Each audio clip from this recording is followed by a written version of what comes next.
এক নাম্বার হাদিস শরীফ আফলিস দীনাকা ইয়াকফিকাল আমালুল কলিল তোমার ঈমানকে খাঁটি করো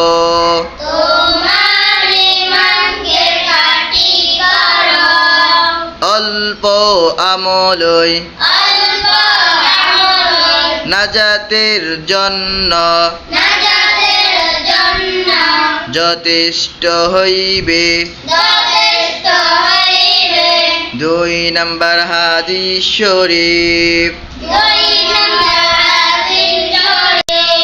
খায়রুকুম মান তাআল্লামাল কুরআনা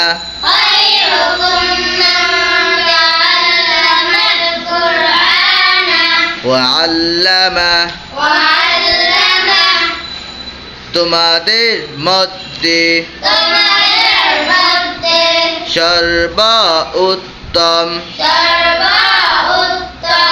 ওই ব্যক্তি যিনি কোরআন মাজিদ শিক্ষা করেন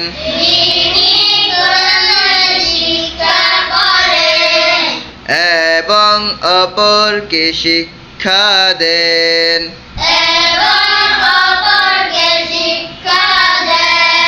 3 নাম্বার হাদিস শরীফ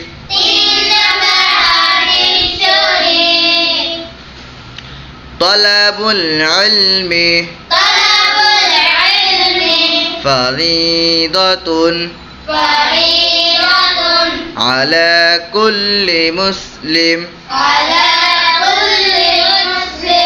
দিনী ইলম তলব করা প্রত্যেক মুসলমানের উপর ফরজ।